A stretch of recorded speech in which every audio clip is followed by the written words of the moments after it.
Sabine Koch never imagined that her summer vacation in Turkey would turn out to be the biggest mistake of her life. At 44, a German teacher at a secondary school in Münster, she had planned those 2 weeks in Antalya as a well-deserved break after a painful divorce that had dragged on for 2 years.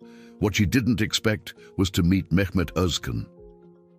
It was July 2023 when Sabine first set foot in the all-inclusive resort in Antalya. After months of taking care of Emma, her 16-year-old daughter, on her own, she had finally managed to convince the teenager to stay with her father, Klaus Richter, during the school holidays. "Mom, you need to relax. You haven't been yourself since the divorce," Emma had said, with that precocious maturity that children develop when their parents separate. The first encounter took place in the hotel lobby. Sabine was struggling with her heavy suitcase when a soft male voice said in almost perfect German, "Can I help you?" She turned and saw a man of about 39, with dark, slightly graying hair, intense brown eyes, and a smile that seemed to light up the entire lobby. "I'm Mehmet," he introduced himself. "I work here at the hotel, but I also have a few businesses of my own." During those 2 weeks, Mehmet became her personal guide for everything. Not only did he work at the hotel, Sabine discovered, but he also owned a small tourism company and, according to him, was expanding into the restaurant business. "I have 3 restaurants in Istanbul," he said proudly as they walked along the beach at sunset. "Authentic Turkish food, but adapted for European tourists. It's the future of the business." Sabine was completely enchanted. After years of being married to Klaus, a methodical and predictable accountant who barely spoke during dinner, Mehmet was like a breath of fresh air. He was passionate, talked about his dreams with sparkling eyes, knew history, art, spoke 4 languages. "I learned German because I've always loved German culture," he explained. "The precision, the organization, the honesty of the Germans. It's everything I admire." The conversations went on late into the night. Mehmet told her about his difficult childhood in a small town near Istanbul, how he had worked since he was 12 to help his family, how he had built his business from scratch. "I never had time to find the right woman," he sighed. "Always working, always struggling, but maybe it was worth waiting for you." Sabine felt butterflies in her stomach that she hadn't experienced in decades. Klaus had never said things like that. During their 18 years of marriage, he barely noticed when she cut her hair. Mehmet, on the other hand, complimented everything: her eyes, her intelligence, the way she laughed. "You have a special light," he said. "German women are different. You have class, education. You're not like Turkish women who only think about money and status." Oh, on the last night, during a romantic dinner at a restaurant overlooking the Mediterranean, Mehmet held her hand and said, "Sabine, I know we've only known each other for 2 weeks, but I feel like I've known you my whole life. Would you like to come visit me in Istanbul? I want to show you my real city, my restaurants. Who knows, maybe we have a future together." Sabine's heart raced. Part of her knew it was crazy.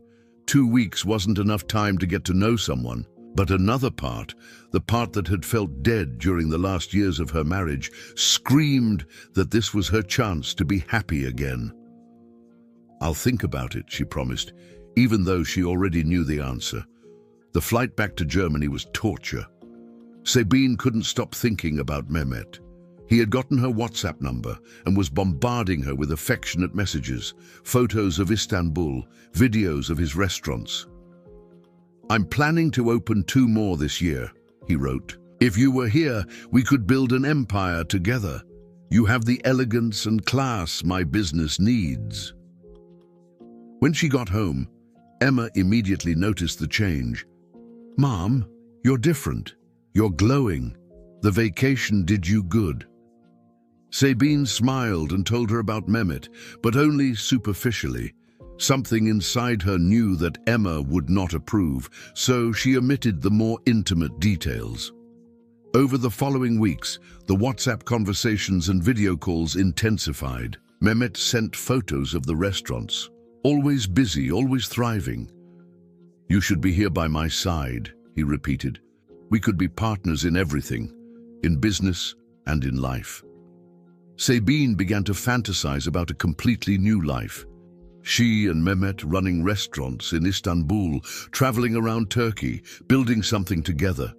The reality of going back to school in September seemed grey compared to the colourful dreams Mehmet painted. Her classmates noticed that she was distracted, always on her phone. "I met someone on vacation," she admitted to her friend Petra during break. "A Turkish businessman. He wants me to visit him in Istanbul." "Sabine, be careful," Petra warned. "You barely know him, and you have Emma to think about." But Sabine had already made up her mind. In October, during the fall break, she would fly to Istanbul. It was just a visit, she told herself, just to see if what she felt was real. What she didn't know was that this decision would not only change her life, but would forever destroy her relationship with Emma and cost her much more than she could ever imagine. The video call that changed everything happened on a cold November night. Sabine was grading papers in the kitchen while Emma did her homework in her room. Her cell phone lit up with a call from Mehmet, and she answered with the smile that always appeared when she saw his name. "My love." His voice sounded more serious than usual. "I need to talk to you about something important." Sabine felt her stomach tighten. In the last few weeks since her visit to Istanbul in October, which had been absolutely magical, Mehmet had been insisting more and more that she move to Turkey permanently. The October trip had exceeded all her expectations. Mehmet had met her at the airport with flowers and taken her to a beautiful apartment in the Beyoğlu neighborhood, overlooking the Bosphorus. "This is my home," he said proudly, "and if you want, it can be our home." During that week, she visited 2 of his restaurants, charming establishments that were always full, just as he had described. She also met some of his friends and employees who treated her like a queen. "Sabine," Mehmet continued on the video call, "I just received an incredible offer. An investor wants to finance the opening of 5 new restaurants, but I have to make a decision by the end of the month. It's the chance of a lifetime, but it only works if you're here with me. I need someone I can trust completely to help me manage everything." Sabine's heart raced. It was exactly what she had dreamed of. A new life, a new beginning, a chance to be more than just a divorced teacher in a small town.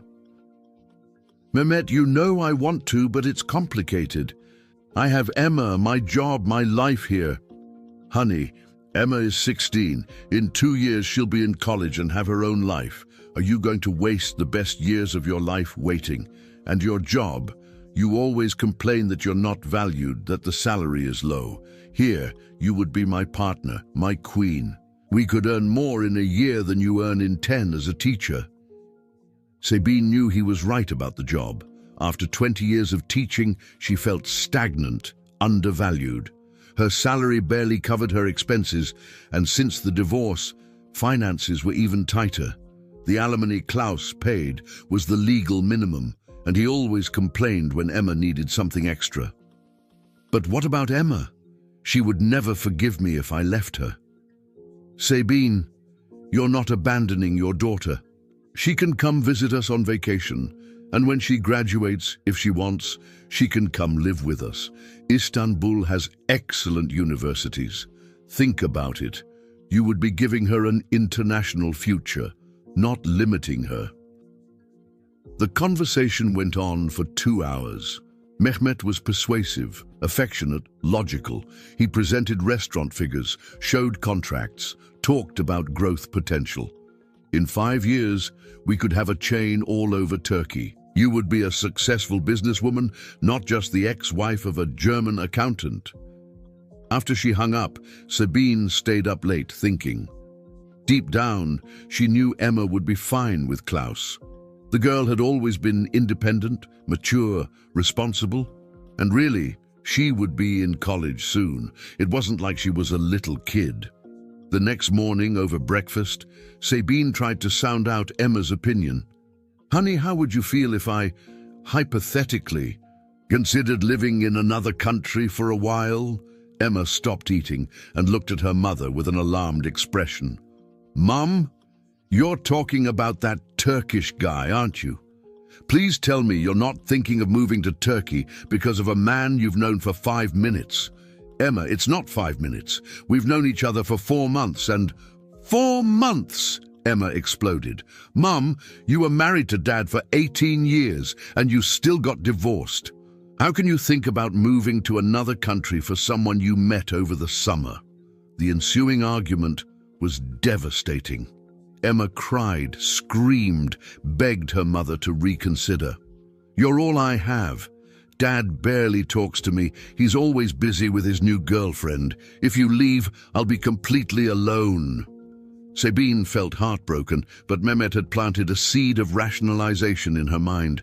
"Emma, you won't be alone. You have your father, your friends, your life here, and it's not forever. I'll come back to visit. You can come see me on vacation." "You don't understand," Emma sobbed. "I need you, especially now as a teenager. How can you abandon me for a man?" The word abandon echoed in Sabine's mind for days. But whenever guilt consumed her, Mehmet was there with his sweet words and promises of the future. "Sabine, you have a right to happiness. You've been a wonderful mother, but now it's time to live for yourself. Emma will understand when she's older." The final decision came in December. Mehmet called to say that the investor was pressing for an answer. "It's now or never, love. I need to know if I can count on you as my partner." Sabine scheduled a meeting with the school principal. "I would like to request a year's unpaid leave," she said, lying. "Family matters." He tried to dissuade her. She was one of the best teachers, but in the end, he signed the papers. The conversation with Klaus was equally difficult. "Sabine, you've completely lost your mind. How can you abandon Emma for a stranger?" Klaus, despite all the problems in their marriage, had never questioned her abilities as a mother. What if something goes wrong? What if this man isn't who he says he is? "Klaus, I have to try. If I don't, I'll spend the rest of my life wondering, what if? Emma will be fine with you. Emma doesn't want to stay with me full time. She wants her mother." But Sabine had already made up her mind. She put the apartment up for sale. After all, she would need the money to invest in the restaurants with Mehmet. She started packing, ignoring Emma's desperate looks, the concerned phone calls from her friends, her own inner voice screaming that she was making a terrible mistake. A week before the trip, Emma made one last desperate attempt. She entered her mother's room while she was organizing her clothes in her suitcase and sat on the bed. "Mom, if you really love me, please don't go, or at least wait a little longer. Let me finish high school, then you can go." Sabine sat down next to her daughter and hugged her, both of them crying. "Emma, sweetheart, I love you more than anything in the world, but I have to do this. For me, for my future, for our future. In 2 years, you can go to a university in Istanbul, and we can be together again. What if you're making a mistake? What if this man is a liar? Then I'll come back. But I have to try." Beyond the eve of the trip, Emma didn't speak to her mother. She locked herself in her room, coming out only to eat dinner in silence. Sabine felt as if she were dying inside, but Mehmet reassured her over the phone. "Honey, it's normal. Teenagers are dramatic. When she sees how happy you are, she'll be happy too." The flight to Istanbul was scheduled for January 15th, 2024. Sabine Koch was about to leave behind everything she knew, her daughter, her job, her life, for a man she had met 6 months ago. Deep in her heart, a tiny voice whispered that she was making the biggest mistake of her life. But the voice of Mehmet's dreams and promises was louder. She didn't yet know that she was walking straight into a nightmare that would cost her far more than she could ever imagine paying. The apartment in Beyoğlu looked even more beautiful the second time around. Mehmet had decorated everything with flowers for Sabine's arrival, and chilled champagne awaited them at the dining table overlooking the Bosphorus. "Welcome to your new home, my love," he said, kissing her passionately at the airport. "Our new life begins now." The first 3 months were exactly as Mehmet had promised. Sabine woke up every day contemplating the breathtaking view of Istanbul, had breakfast in charming cafes, visited museums, and learned basic Turkish words. Mehmet took her to dinner at sophisticated restaurants, introduced her to his friends as "my German partner," and treated her like a queen. "I'm so proud to have you by my side," he often said.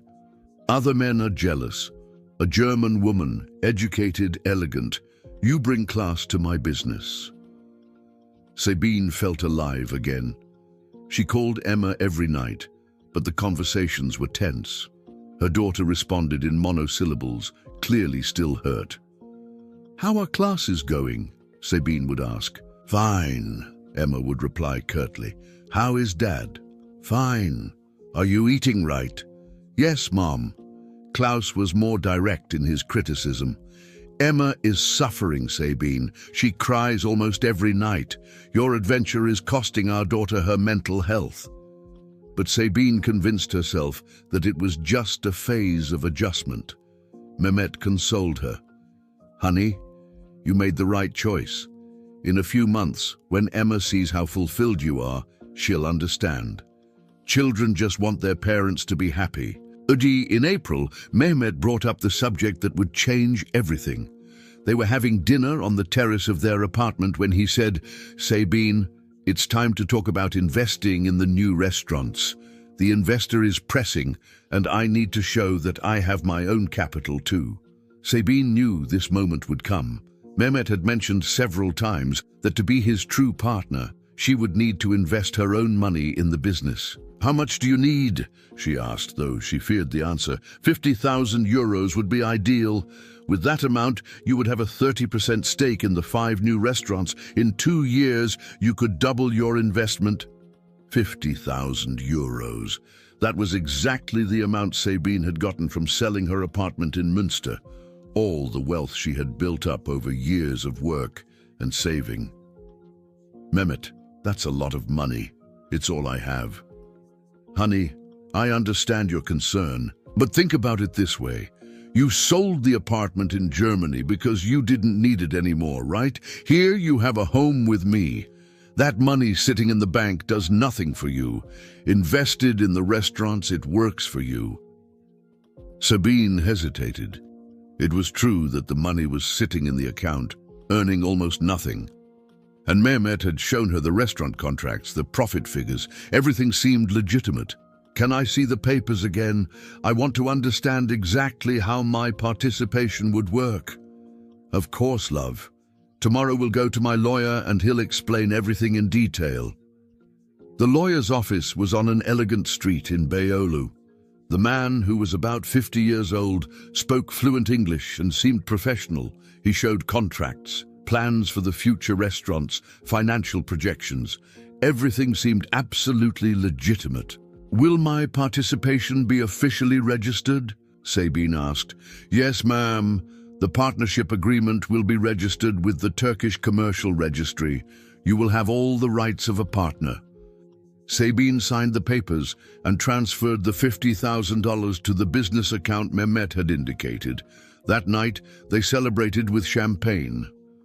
"Now we are true partners," said Mehmet, "in every sense."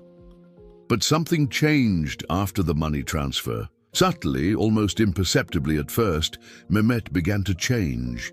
He became less attentive, less romantic. When Sabine asked about the progress of the new restaurants, he replied vaguely, "These things take time in Turkey. There's a lot of red tape."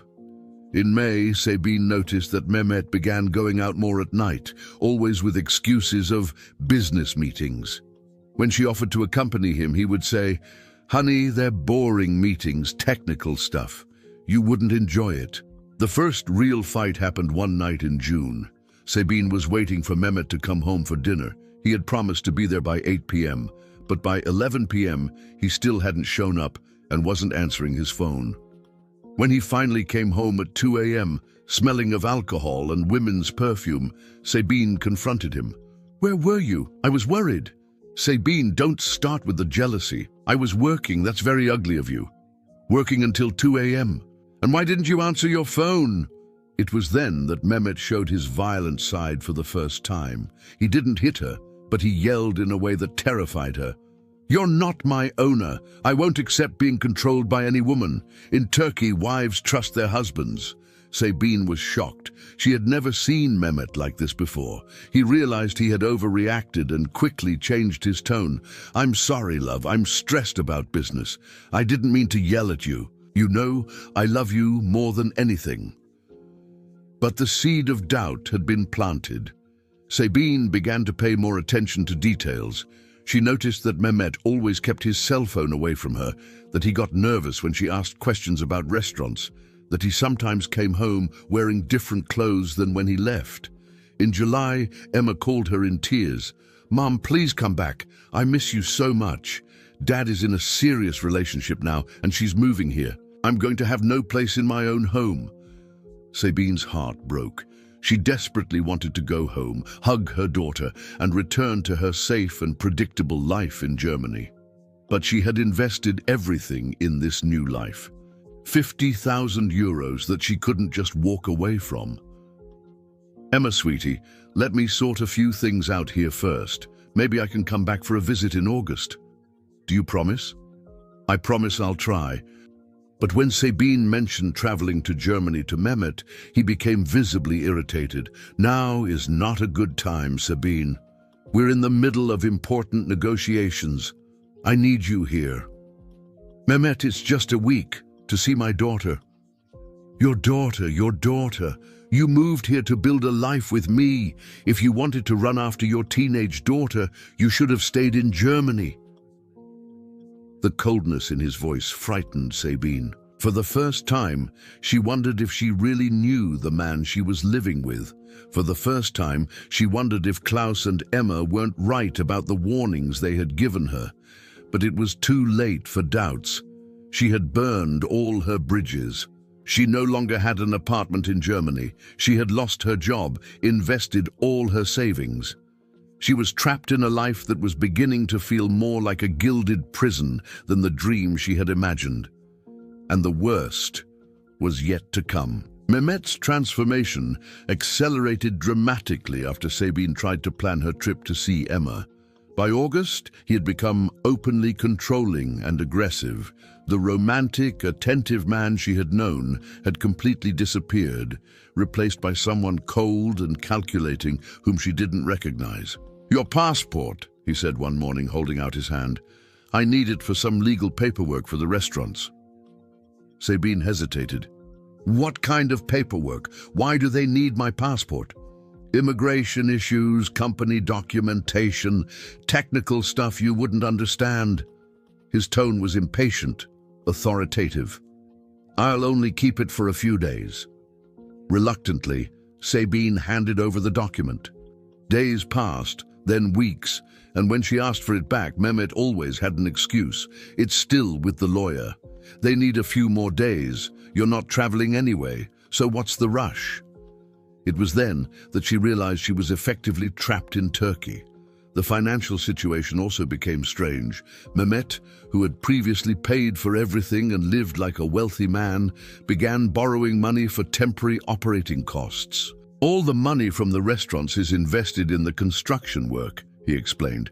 "I need about 2,000 euros to cover some expenses until the first restaurant opens." Sabine still had some money in her German account, about $8,000 that she had saved as an emergency reserve. Reluctantly, she transferred $2,000 to Mehmet, then another $1,500, then $3,000, always with promises that it would be returned as soon as the new businesses started making a profit. In September, Sabine decided to investigate on her own. While Mehmet was away, she went to the 2 restaurants he had shown her at the beginning of their relationship. To her surprise and horror, she discovered that one of them had closed 3 months ago with a "for rent" sign on the door.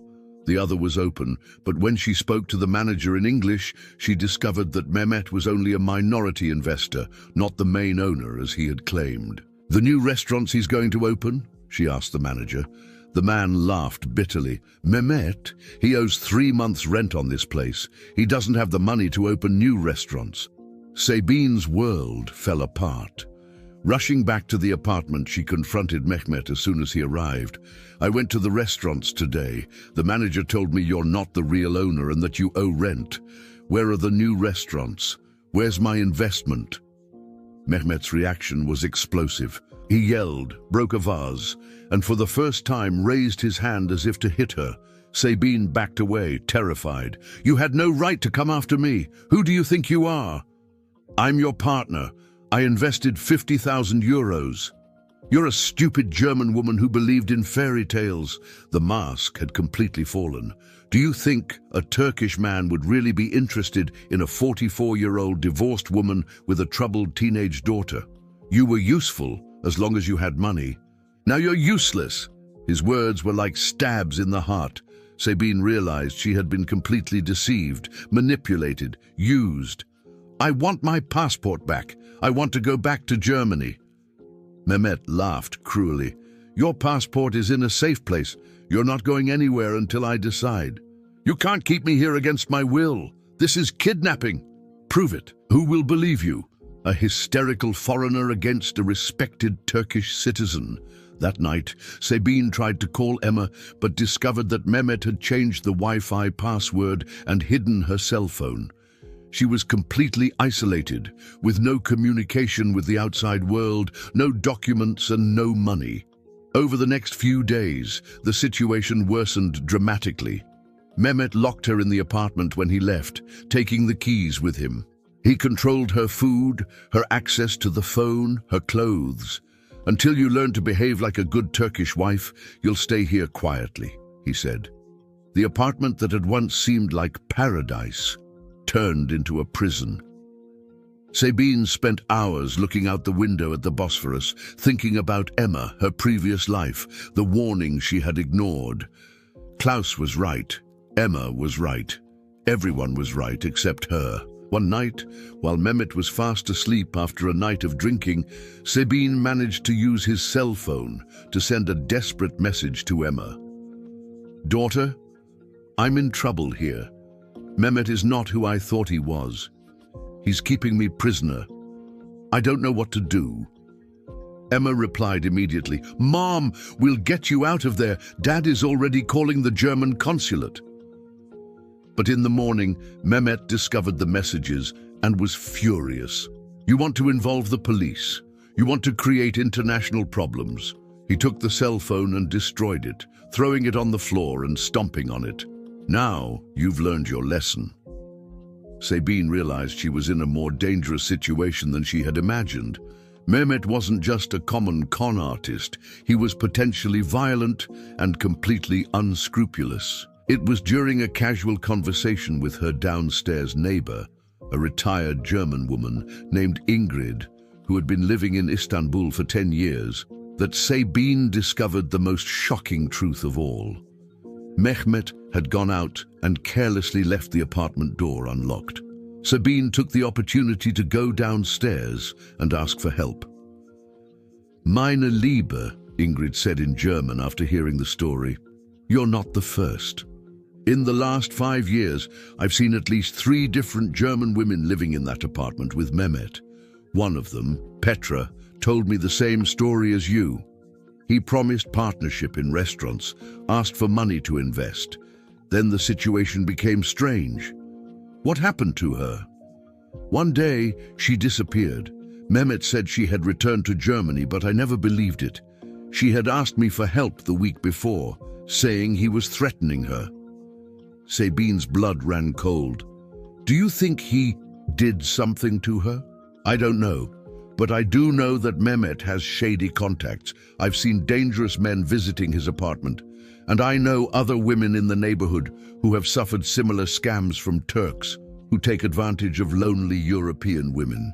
Ingrid explained that there was a whole network of Turkish men who specialized in deceiving middle-aged European women. They study profiles on social media, identify vulnerable women, divorced, widowed, lonely, and carry out sophisticated scams. Some are just financial, but others are more dangerous. How can I get out of here? You need to get to the German consulate. They can issue a temporary passport, but you have to be careful. If Mehmet finds out you're planning to escape... Ingrid didn't need to finish the sentence. They both knew the consequences could be fatal. That night, Sabine pretended to be asleep when Mehmet came home drunk. He shook her violently. "Where have you been today? The neighbor said she saw you on the stairs." "I just went to the hall to get the mail," Sabine lied. Mehmet slapped her hard. "Don't lie to me. I know when you're lying." It was the first time he had physically assaulted her, and Sabine knew that the situation had reached a breaking point. If she didn't act quickly, she might never have another chance to escape. Over the next 3 days, she carefully planned her escape. Mehmet had relaxed his vigilance somewhat, believing she was completely submissive. Sabine discovered where he kept her passport, in a locked drawer in his office, and managed to make a copy of the key using soap and aluminum foil, a trick she had seen in a movie. She also found documents that confirmed her worst fears. Mehmet had records of bank transfers from at least 6 different women over the past 3 years, always for amounts between $40,000 and $80,000. There were also photos of the women, with notes about their professions, marital status, and financial situation. It was a completely systematic and professional operation. The scariest thing was finding her own file.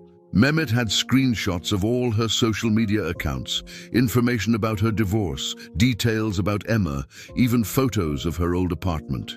He had thoroughly investigated her life even before their first date. The summer romance had been planned from the beginning. On Thursday, October 15th, Sabine put her plan into action.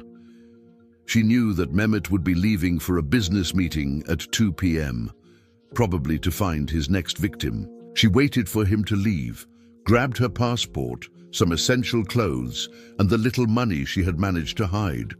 Her only chance was to get to the German consulate in the Beyoğlu district before Mehmet discovered her escape.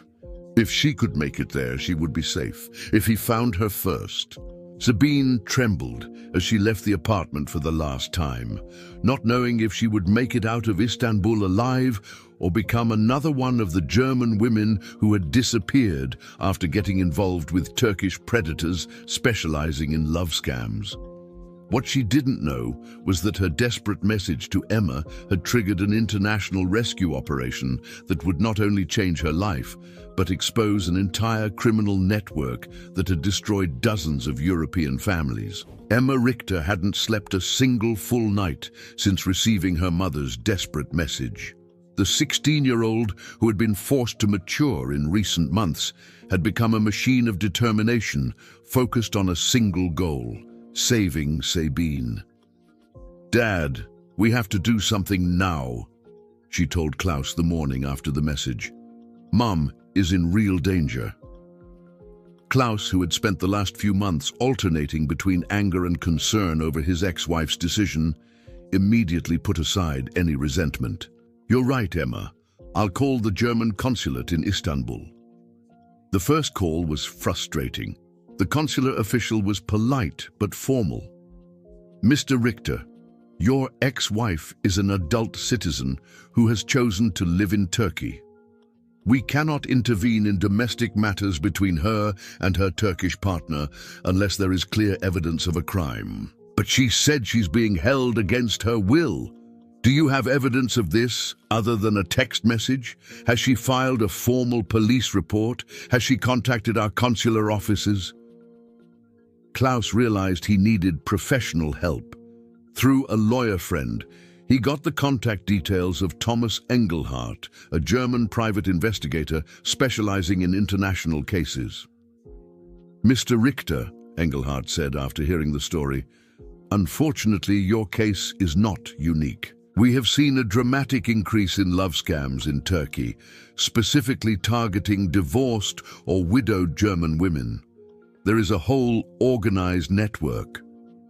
Organized network? Yes, these are not amateur scammers. They are sophisticated operations that study the profiles of vulnerable women, create convincing fake personas, and apply very elaborate psychological and financial scams. Your ex-wife's case has all the classic elements. Engelhardt explained that he had investigated at least 15 similar cases in the last 2 years. The pattern is always the same. Charming Turkish man meets German woman on vacation or online.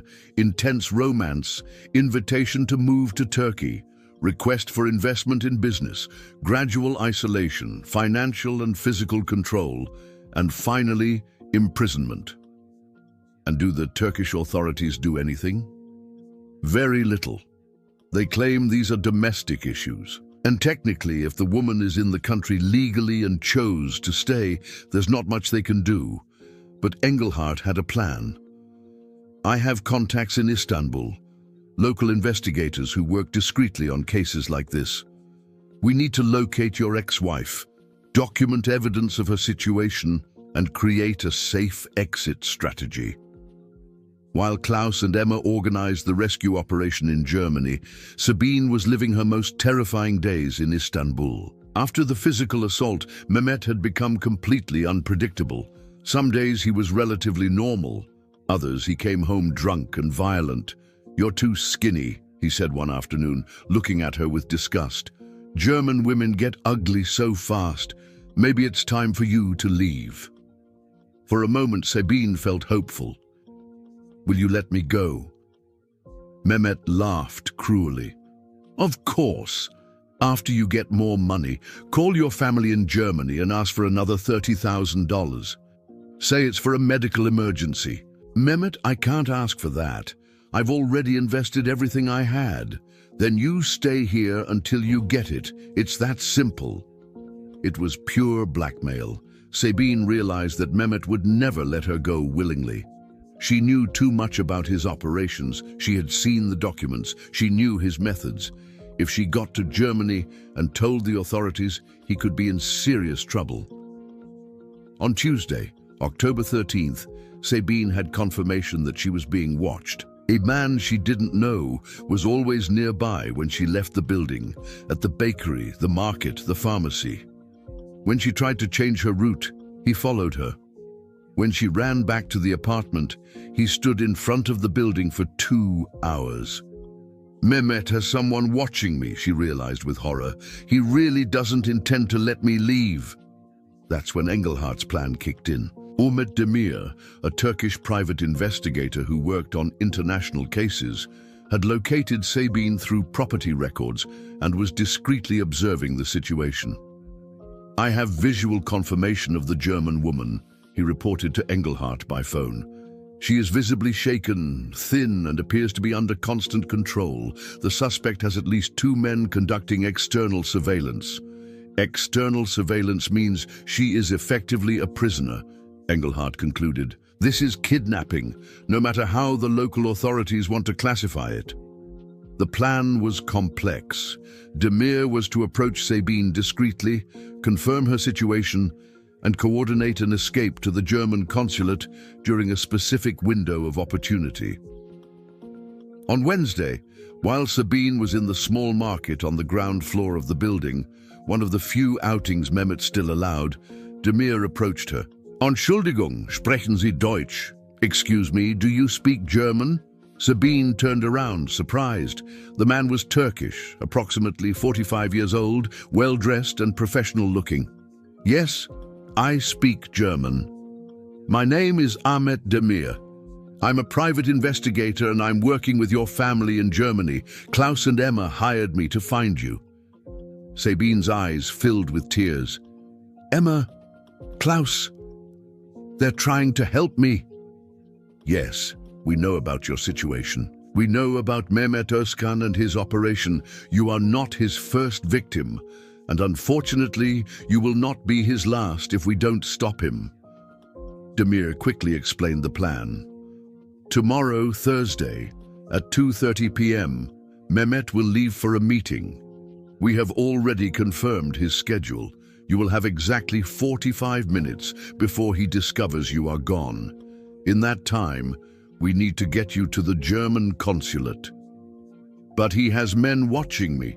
Yes, we know. I have a team that will create a distraction. When you hear fire sirens in the street, that's your cue. Grab only the essentials and go down the back of the building. There will be a car waiting for you. Sabine could hardly sleep that night. It was her only chance to escape, but the risks were enormous. If something went wrong, if Mehmet found out about the plan ahead of time, she didn't even want to think about the consequences.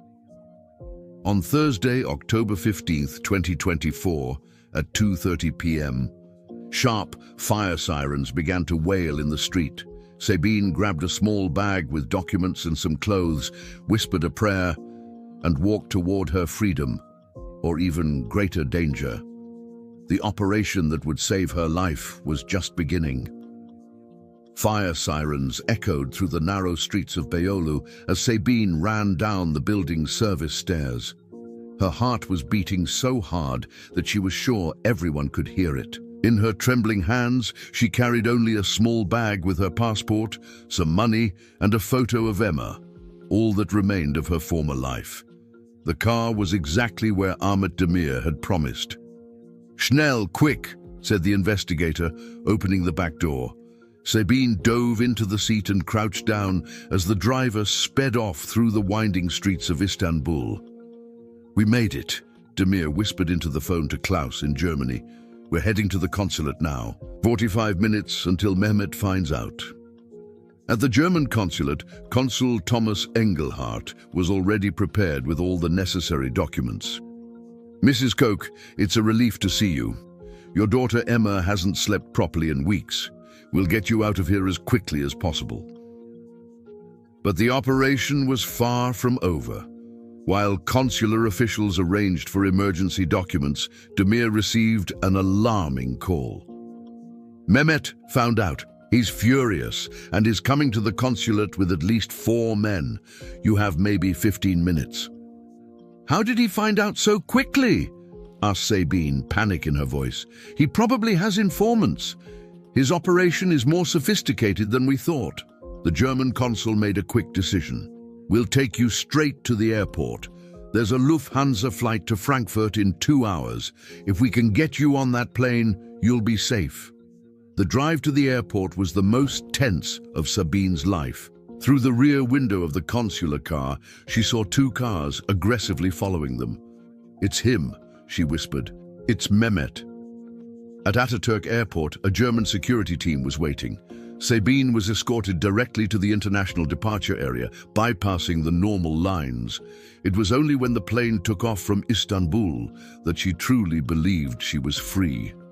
During the flight to Frankfurt, Sabine cried uncontrollably, from relief, from trauma, from shame, from longing. She had lost everything, her savings, her home, her job, and almost her life, but she was alive and coming home. Emma and Klaus were waiting at the Frankfurt airport. When Sabine emerged from the international arrivals area, Emma ran to her and the two embraced, crying, "Mom, I thought I'd never see you again," sobbed the teenager. "Forgive me, Emma. Forgive me for abandoning you. Forgive me for not listening to you." Klaus approached hesitantly. Despite all the resentment from the divorce, he was genuinely relieved. "Sabine, the important thing is that you're okay. Emma needs her mother." But returning to Germany was not the happy ending Sabine had imagined during those months of nightmare. The reality that awaited her at home was devastating. She no longer had an apartment. He had sold it to invest in Mehmet's restaurants. She had no job. The school had already hired another teacher. She had no savings. The $50,000 had disappeared forever in Turkey. At 44, she was completely financially ruined. Even worse was the emotional trauma. Sabine developed panic attacks, insomnia, and severe depression. She couldn't trust anyone, especially men. She felt constantly guilty and ashamed for believing Mehmet, for abandoning Emma, for destroying her life for a romance that had been a lie from the very beginning. Emma, for her part, had changed forever. The cheerful and confident teenager had become a serious and distrustful young woman. Her mother's abandonment had left deep scars. "Mum, how could you choose a stranger over me?" she often asked. "How could you believe him more than me?" "Emma, I was wrong. I was completely wrong. If I could go back in time..." "But you can't, Mom. You can't undo what you did. You abandoned me when I needed you most." And the mother-daughter relationship, which had once been close and loving, had become tense and fragmented. Emma had learned to be independent, had developed defense mechanisms, had grown up too fast. Even with Sabine back, things would never be the same again. Klaus, despite all his help during the rescue, also made his position clear. "Sabine, I helped you because Emma needed it. But that doesn't change anything between us. You made choices that had consequences. Now you have to live with them." Sabine's financial situation was desperate. She had to take low-paying temporary jobs, cleaning, sales, anything she could get. She lived in a small rented apartment, partially dependent on Klaus's help for Emma's expenses. "Mom has become a broken woman," Emma confided to a friend. "Physically, she's back, but the mother I knew died in Turkey." 18 months after the rescue, Sabine received a call from Ahmet Demir. "Mrs. Koch, I have news about Mehmet Özkan. He's been arrested by the Turkish police." "Arrested?" "Yes. After your escape, the German authorities pushed for an investigation. We discovered that he had carried out similar scams on at least 23 European women in the last 5 years. Some lost more than $100,000. An Austrian woman, Ingrid Sommer, was never found." Sabine felt a chill run down her spine. "Do you think he..." "We don't know. But Mehmet is being investigated not only for fraud, but for kidnapping and possibly murder." The news brought some relief, but it didn't erase the damage. Mehmet might be in jail, but Sabine was still paying the price for her choices every day. 2 years after the Turkish nightmare, Sabine finally got a job as a substitute teacher at a school in Düsseldorf. It wasn't the position she had lost, but it was a fresh start. Emma, now 18, had been accepted to college, but chose to stay home rather than move to another city. "I don't trust myself to leave you alone, Mom," she said. "I'm afraid you'll make another crazy decision." The words hurt, but Sabine knew she deserved them. She had broken her daughter's trust in a way that might never be fully repaired.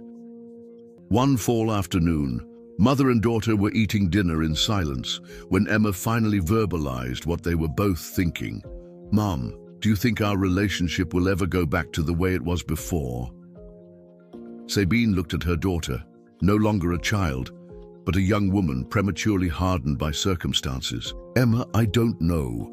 I know I love you more than anything in the world. I know I made the biggest mistake of my life, and I know I will spend the rest of my days trying to make up for what I did to you." "What if it's not enough?" "Then I'll have to live with that. Because the consequences of our choices don't disappear just because we regret them." Emma nodded sadly. "I love you, Mom, but I don't trust you like I used to, and I don't know if I ever will again." It was the hardest truth Sabine had ever heard, but also the most honest.